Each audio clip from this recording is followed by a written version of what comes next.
1 अक्टूबर को विधानसभा चुनाव होने वाले हैं, लेकिन विधानसभा चुनाव को लेकर अब टिकटों के दावेदार खूब सामने आ रहे हैं। एक एक सीट पर कई दर्जन दावेदार अपनी पार्टियों के लिए टिकट की दावेदारी पेश कर रहे हैं। ऐसे में सभी राजनीतिक पार्टियों के सामने भी अब दुविधा हो गई है कि किस विधानसभा सीट से किस नेता को टिकट दी जाए। जी हाँ, आपने जरूर सुना होगा, एक अनार 100 बीमार। ऐसी ही कहावत बिल्कुल कांग्रेस पार्टी के साथ साथ भाजपा और दूसरी पार्टियों में हरियाणा प्रदेश में देखने को मिल रही है। आपको बता दें कि हरियाणा में 90 सीटों पर विधानसभा चुनाव होने वाले हैं। ऐसे में 90 सीटों में से तकरीबन 2700 उम्मीदवारों ने आवेदन किया है। इसी कड़ी में विधानसभा चुनाव में रनिया विधानसभा से ओबीसी महिला की भागीदारी को लेकर समाज के लोग आज मीडिया से रूबरू हुए और सुनीता उर्फ शिल्पा वर्मा एडवोकेट को टिकट देने की मांग की। वहीं पत्रकारों से बातचीत में कुम्हार ऑल इंडिया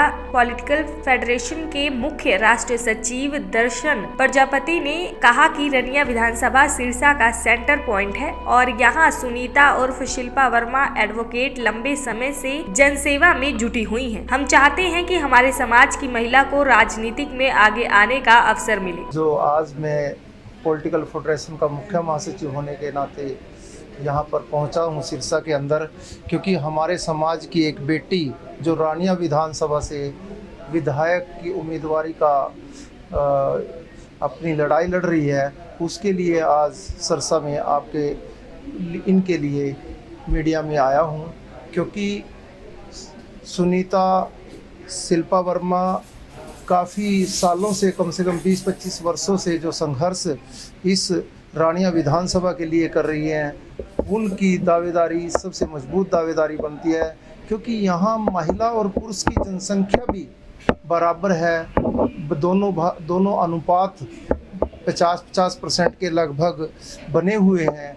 और पिछड़ा वर्ग ओबीसी समाज से आती है, क्योंकि पिछड़ा वर्ग ओबीसी समाज भी यहाँ पर 40 और 45% के बीच में है।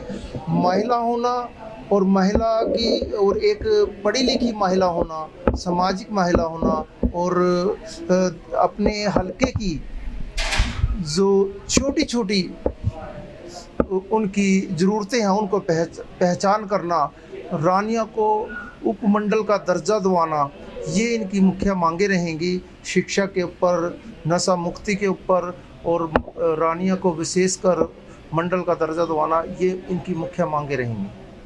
कितनी प्रमुखता से इनकी जो दावेदारी है वो मजबूत कर रही है? मेरे को जैसा कि बायोडाटा मैंने इनका देखा है और हम इसमें प्रयास भी कर रहे हैं दिल्ली के अंदर बैठ के, जो हमारी टीम है पॉलिटिकल समाज की फेडरेशन बनी हुई है हमारी, उसमें मेरे साथ राष्ट्रीय अध्यक्ष और साथ में मैं मुख्य महासचिव आज उसी प्रोग्राम को छोड़ के दिल्ली से यहाँ पहुँचा हूँ। क्योंकि इनकी दावेदारी में हम लगे हुए हैं बाकायदा कि ऊपर से भी इनकी टिकट ना कटे, क्योंकि पैनल में भी इनका पहले 2 बार विधानसभाओं में नाम आ चुका है और ऊपर की पैरवाई थोड़ी सी क्या पता ये कर नहीं पाए हों।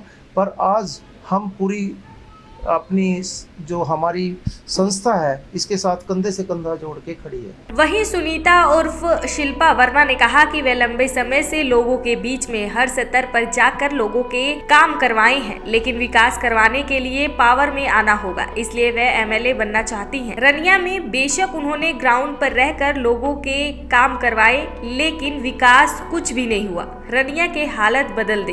उन्होंने कहा कि रनिया की सड़कों पर जब वे उतरती हैं तो आंसू निकल आते हैं। रनिया के जो हालत है उसे देख पूरा निश्चय है कि इस बार पार्टी मौका दे, वे चुनावी रण में उतरे और रनिया के हालात बदल दे। सुनीता उर्फ शिल्पा वर्मा एडवोकेट ने कहा कि कल यानी 27 अगस्त को मेरा इंटरव्यू है और पूरा विश्वास है कि वे इस इंटरव्यू में पास होंगी और टिकट उन्हें ही मिलेगी। मैंने एक विधायक के तौर पर तो मेरी इच्छा जो है पिछले 20 सालों से ही है और मेरा पैनल में नाम भी रहा है, लेकिन अब मैं ये चाहती हूँ कि भाई रानिया से मुझे टिकट मिले। और रानिया के अंदर मैंने जो भी चीज़ें देखी है, महिलाओं की दशा को देखा है, बेटियों की दशा को देखा है, शिक्षा के अभाव को देखा है, नशे की वजह से परिवार ख़त्म होते हुए देखे हैं। और मैं ये चाहती हूँ कि मुझे मैं अपने लेवल पे तो वो सब कर ही रही हूँ कि सरकार के माध्यम से मुझे उन सब की सेवा करने का मौका मिले। क्या मुख्य मुद्दे रहेंगे?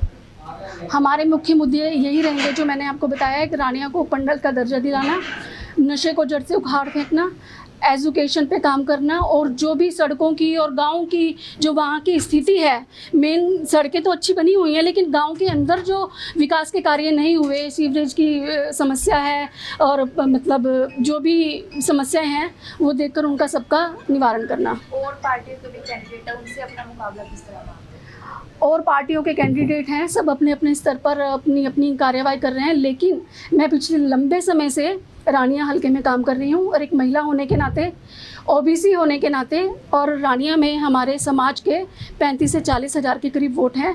उन सबको देखते हुए मेन जो एक महिला ही महिलाओं की समस्याओं को अच्छी तरह से सुन सकती है, उनको निवारण कर सकती है, और खुल के जो महिलाएं एक महिलाओं को बता सकती हैं वो एक पुरुष को इतना खुल के नहीं बता सकती, और जब वो खुल के हमारे सामने समस्याएं आएंगी तभी हम उनका समाधान करेंगे। तो हमारे यही मुद्दे रहेंगे। रानिया हल्के में कांग्रेस के और भी संभावित उम्मीदवार हैं, आपको क्या लगता है कि आपका नाम उनसे ऊपर मजबूत दावेदार में क्यों है, और साथ ही हाईकमान की लिस्ट में पर्ची में क्या आपका नाम है? जी, अभी हाईकमान की जो लिस्ट में जो है नाम डलेंगे, पैनल बनेंगे, अभी इंटरव्यू चल रहे हैं। जो आवेदन वाली लिस्ट है उसमें मेरा नाम है, और मैं अपने आप को मजबूत समझती हूँ। ये मेरा कॉन्फिडेंस है कि मैं खुद को मजबूत समझती हूँ, जो मैं कर सकती हूँ वो मैं ही कर सकती हूँ।